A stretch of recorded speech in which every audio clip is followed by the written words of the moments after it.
pediu para Josué e os levitas carregarem essa arca e derem 7 voltas ao redor de Jericó. Isso está escrito no livro de Josué. E eles começaram a marchar como você está fazendo aqui agora. Eu creio, eu creio, eu creio, eu creio, eu creio, eu creio, eu creio, eu creio. Sabe, não há nenhuma diferença de lá para cá. Somos as mesmas pessoas. Só mudou algumas coisas. A época, a tecnologia, mas o Deus é o mesmo, Yeshua HaMashiach. Agora, Ele se manifestou em carne e morreu pelos nossos pecados. Mas Ele diz que essa noiva que Ele está levantando é uma noiva guerreira. E como em Jericó marcharam muito tempo atrás, nós acabamos de marchar nesta tarde, demarcando o nosso território e decretando que a muralha da prostituição, a muralha do falso ensino, a muralha da lascívia, glutonaria, adultério, facção, divisão, religião, vai cair na autoridade do nome de Jesus. Eu creio, eu creio, eu creio, eu creio. Eu vou contar até 3, você vai dar um brado de vitória, de guerra. Quando nós gritarmos, os tambores vão parar. Só o inferno vai ouvir um grito de guerra. Com toda a força do seu pulmão, para se estabelecer neste lugar, na viração do dia, um portal aberto, onde o reino de Deus estabeleça, e que caia as barreiras de toda a idolatria desta região, deste lugar, portais que foram levantados desse lugar, espíritos de prostituição, de maltrapilho, de pobreza, de miséria.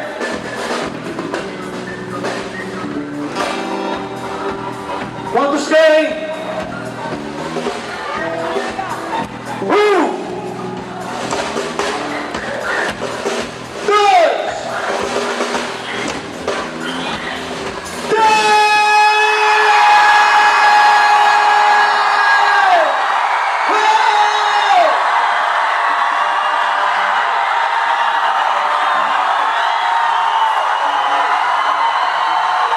Vem com teu reino, Yeshua! Vem com teu reino nesse lugar! Glória a Deus! A sua história está nesse lugar para a glória do nome dele.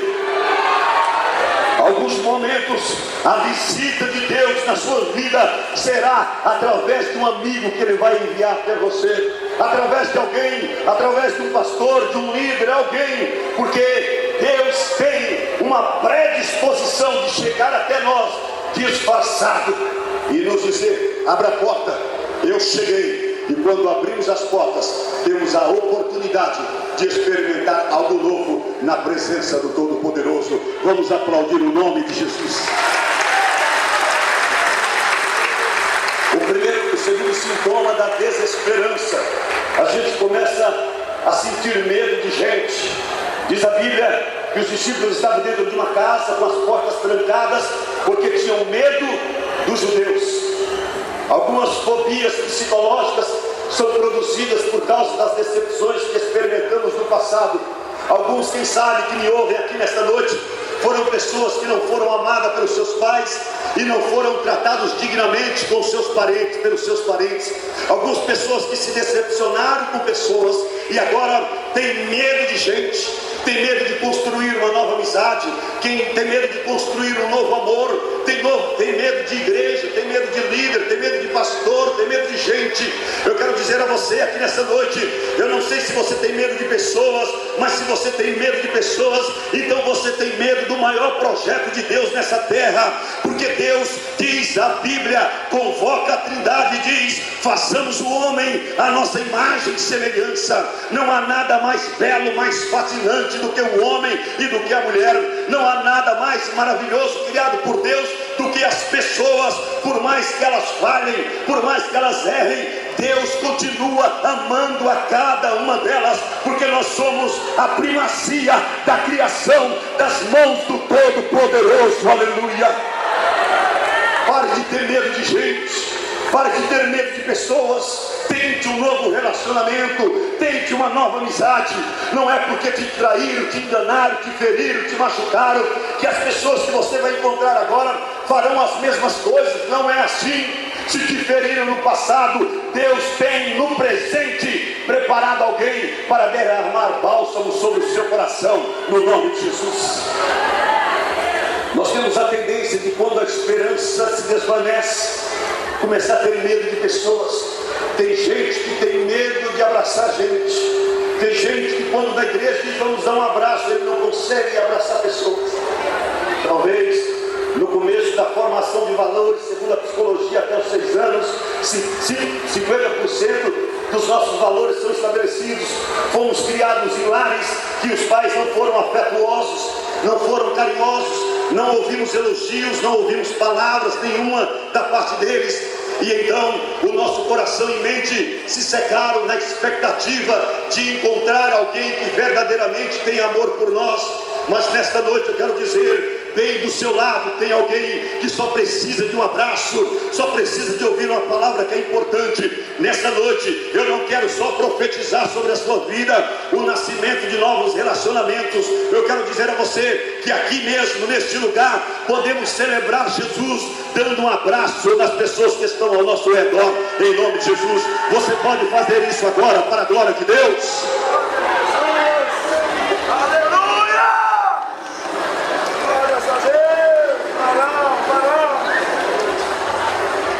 Começamos a ter medo de pessoas. Olha para mim aqui, por favor, amados. Começamos a ter medo de gente, principalmente gente que vem machucada para perto de nós.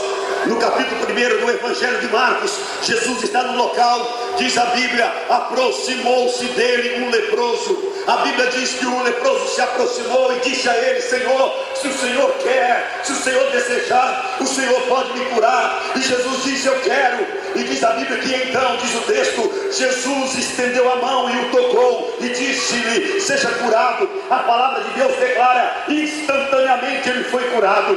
Mas lá no livro de Levítico diz: o leproso não tocarás, o leproso será expulso do arraial do Senhor. O leproso tinha que viver no vale dos leprosos. Jesus quebra um padrão bíblico, porque o leproso não podia ser tocado, mas Jesus quebra a regra, porque mais importante do que a regra são as pessoas criadas de imagem do Senhor Jesus.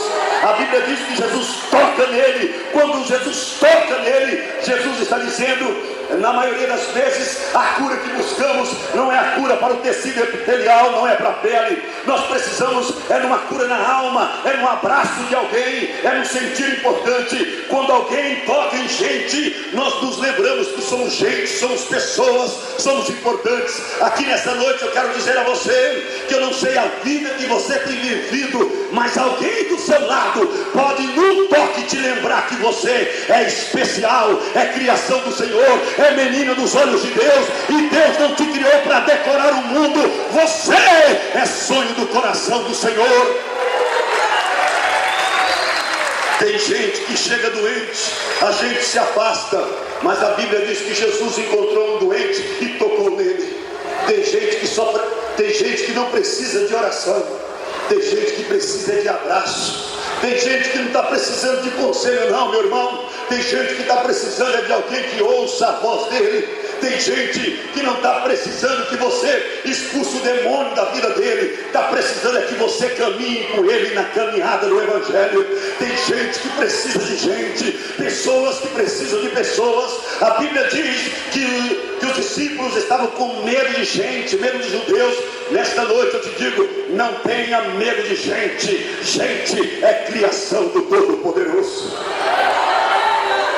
Em terceiro lugar, esse texto nos diz que as portas estavam trancadas. Diz a Bíblia, e Jesus veio no meio deles. Preste atenção nisso.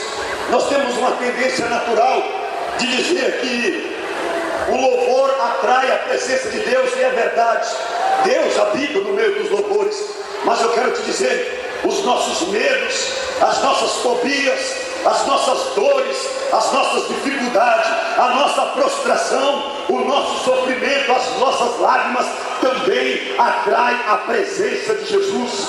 Esses discípulos estavam com as portas trancadas, estavam com medo de judeus, e diz a Bíblia, e Jesus veio no meio deles. É por isso que a Bíblia diz 7,17 de Apocalipse, e Deus enxugará dos seus olhos toda lágrima. Ele jamais poderia enxugar as minhas lágrimas nos dias de dores e lutas da minha vida, se Ele não estivesse do meu lado. O louvor e a adoração atrai a Deus, mas o seu sofrimento também atrai a presença do Senhor.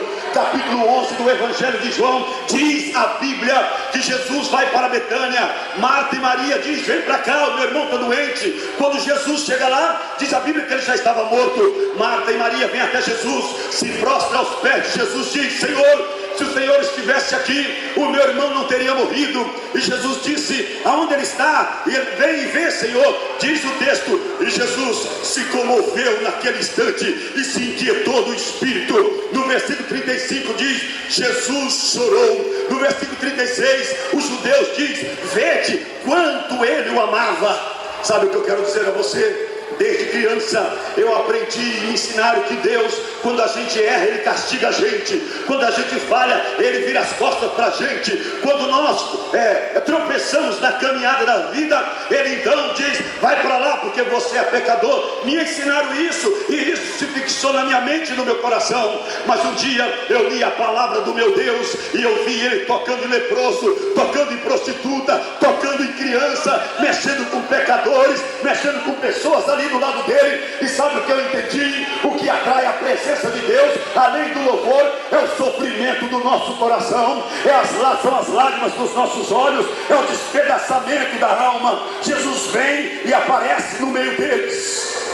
Eu aprendi que Jesus e Deus é um Deus prostrado no trono dele, mas a minha Bíblia diz em capítulo 11 que ele se comove, que ele se inquieta, que ele chora com as minhas lágrimas. Ele sente o meu sofrimento e não fica passivo e diz, aonde é o problema? E elas disseram, vem ver. E Jesus então manda tirar a pedra da entrada da sepultura e diz, Lázaro, vem para fora. Aleluia. Eu quero dizer a você que o louvor é um instrumento de atração da presença de Deus, mas o sofrimento atrai mais ainda o Senhor. As lágrimas atraem ainda mais o Senhor. Em quarto lugar,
as vossas cabeças. Levantai